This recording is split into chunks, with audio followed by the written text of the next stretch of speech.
5 years ago, everything in my life changed, in one phone call. It was late evening. I was waiting for my parents to return from a wedding. I had made their favorite tea, like I always did. But they were late. You late. Then my phone rang. It was a stranger. He said he was calling from Al Noor Hospital. There had been an accident. In that moment, my whole world fell apart. My mom and dad had died in a car crash. They were hit by a truck on the highway. I couldn't breathe. I couldn't cry. I just sat on the floor, staring at the wall, feeling like someone had stolen the ground from under me. I was 30 years old. Jobless. Alone. No siblings. No savings. No home. The only people I had left were distant relatives who took me in, but never made me feel like family. I lived in their house like a guest, or maybe worse, like a burden. They never said it, but I could see it in their eyes. She's 30 and still not married? Who's going to take her now? She should be settling down, not starting from zero. I heard it in the whispers. I felt it in the silence at dinner. I knew I didn't belong there. But one evening, I visited my parents' grave. I stood there alone with trembling hands, and I made them a silent promise. I'll live the life you dreamed for me. Even if I have to do it alone. Even if the world laughs. I won't give up. I had no plan. But I had something more powerful. A reason. Days turned into weeks. Weeks into months. But nothing got easier. I woke up every morning in a house that wasn't mine. I ate food cooked by someone else. I stayed silent when people spoke around me, as if I didn't exist. I wasn't family. I was just there. My relatives were not cruel, but they weren't kind either. I heard them talk in low voices when they thought I couldn't hear. She's educated but still doesn't earn anything. What kind of girl lives like this at 30? We can't keep feeding her forever. Those words burned. Not because they were wrong, but because I didn't want to be that person either. Every day, I felt smaller. I began doubting myself. Maybe I was too late to build a life. Maybe I had missed my chance. Everyone my age had careers, families, homes, kids. And me? I had nothing. Not even hope. But every night, before sleeping, I took out the old photo of my parents from my bag. I looked at their smiling faces and whispered, I'm not going to die like this. I'm going to rise. I didn't know how. I had no money, no support. But I had pain. And pain, when you don't let it break you, can become your biggest fire. I didn't have money to join any fancy course. I couldn't go out to study. But I had one thing, my old phone and a second-hand laptop that my father had once gifted me. I opened YouTube and typed, how to work from home. That was the day my life began to change. I started learning. Writing, freelancing, social media, basic graphic design, anything I could find for free. I watched videos late at night with earphones on so no one would complain. I made notes in an old diary. I practiced every day. In the beginning, it was frustrating. No one wanted to hire me. I had no experience, no samples. But I didn't give up. I created fake projects, practiced writing articles, and slowly started applying on freelancing websites. One day, I got my first job, 300 rupee to write a product description for a kitchen tool. It wasn't much. But I remember holding my phone, staring at the payment, and crying. It was mine. My first step. My own. After that, I got another job. Then another. Some months I earned 2000 rupees. Some months nothing. But I kept going. I stopped listening to the noise around me. I started listening to my inner voice, the one that said, "Keep going. You are not done yet." 3 years had passed since I started working online. From 300 rupee jobs, I had now reached clients who paid me 20,000, even 50,000 rupees. I had created a strong profile. I worked with international brands. Slowly, I was becoming known for quality work. I was still living with my relatives, but now, I was paying for my own food, clothes, and phone bills. They didn't say much anymore. But inside, I was still carrying one quiet dream. Dubai. My parents once said, Dubai is a city where dreamers become doers. I applied for jobs in Dubai. I got many rejections. But I didn't stop. One day, I got an email.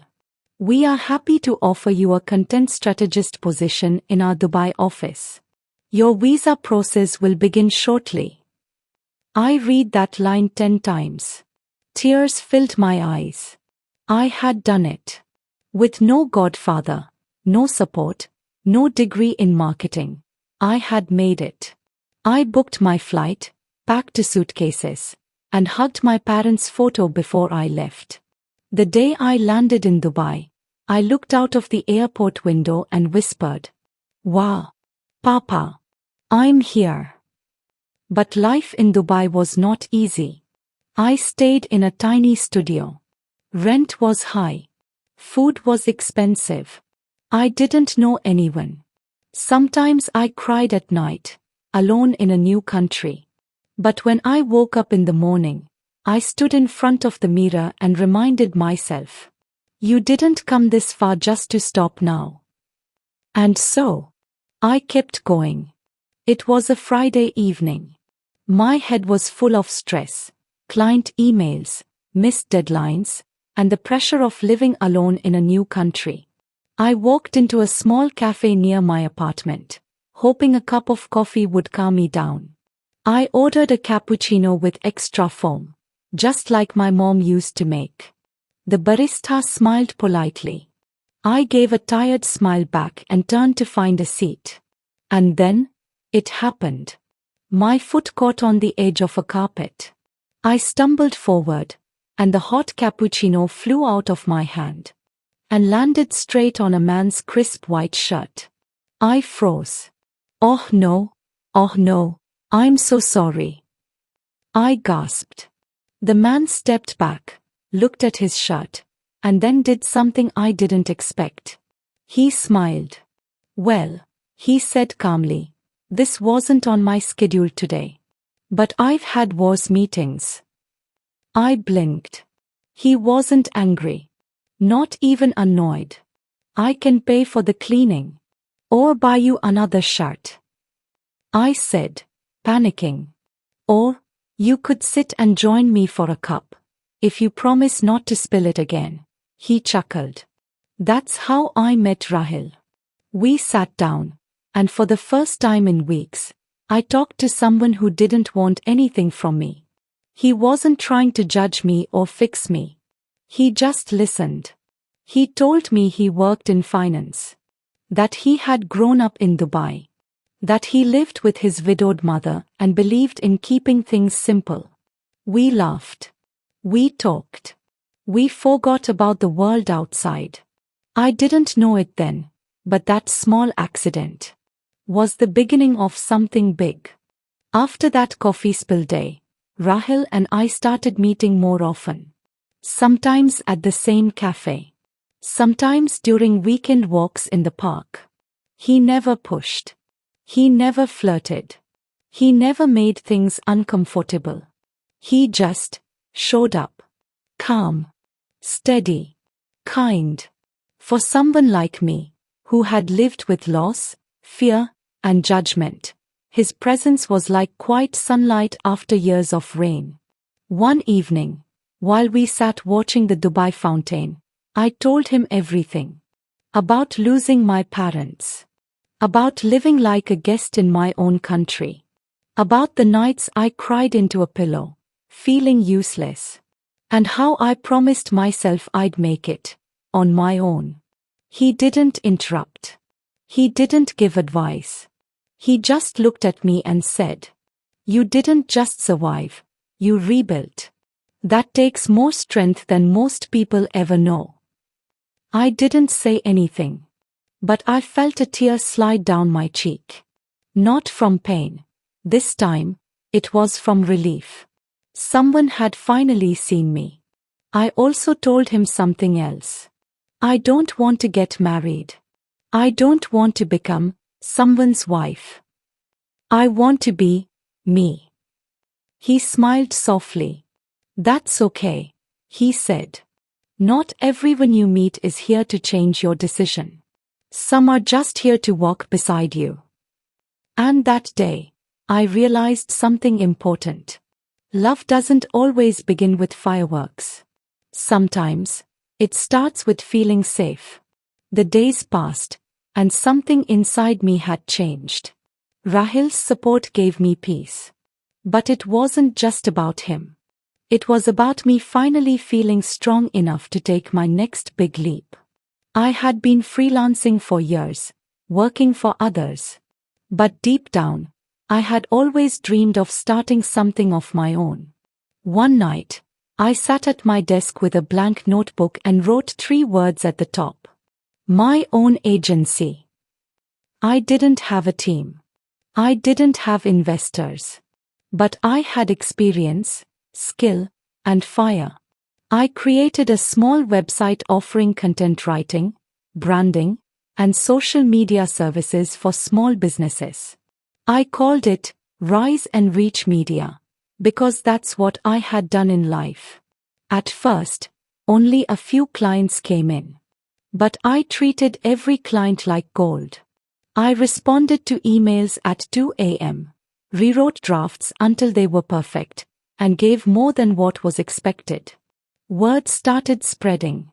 1 client became 5. 5 became 15. Soon, I had to hire 2 part-time assistants. I was building a real business, brick by brick. In just 1 year, I had my biggest month ever. I earned more than 10 lakhs rupees.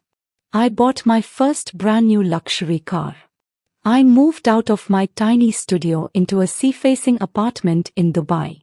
And one evening, as I stood on my balcony watching the skyline, I looked up at the stars and whispered, "Wow, Papa, I kept my promise."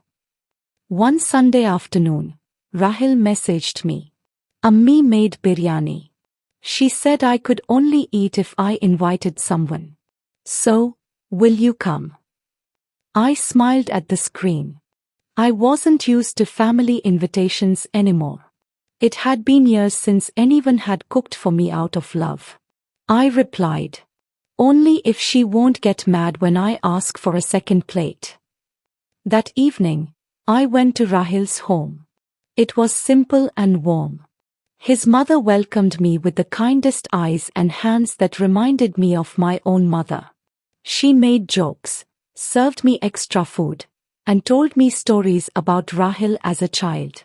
There was no pressure, no questions about marriage, no awkward silences.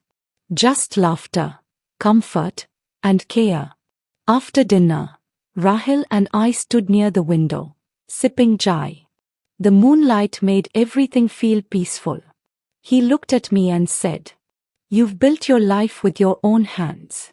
You don't need anyone. But maybe, it's okay to have someone who simply stands with you, not in front or behind." I didn't answer right away. I just looked at him, this man who had never once made me feel small, never rushed me, never tried to fix me. In that moment, I realized something I never thought I would. Love isn't about losing yourself. It's about finally feeling safe to be yourself. And quietly, with a soft smile, I nodded. Today, as I sit by the window of my sea-facing apartment, sipping my evening coffee, I look back at the girl I once was. 5 years ago, I was broken, jobless, orphaned, lost in a world that didn't understand me. I had nothing, except a quiet promise I made at my parents' grave. I'll live the life you dreamed for me. And today, I own a successful business. I drive a luxury car that I bought with my own hard-earned money. I wake up in a home where every wall, every corner, tells a story of strength. But more than anything, I have peace in my heart and love beside me.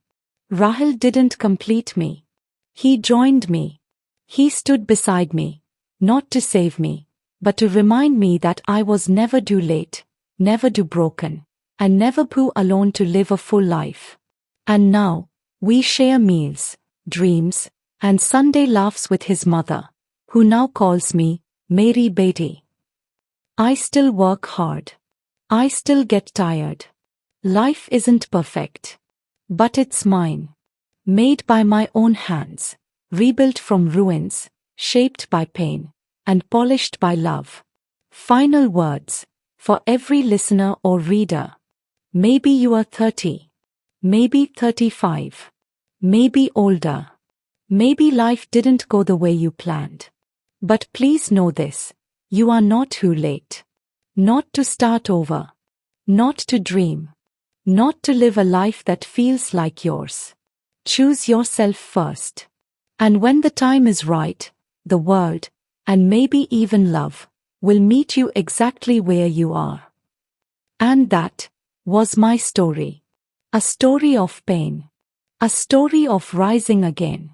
A story of finding success, peace, and love, not by waiting for someone to save me, but by saving myself first.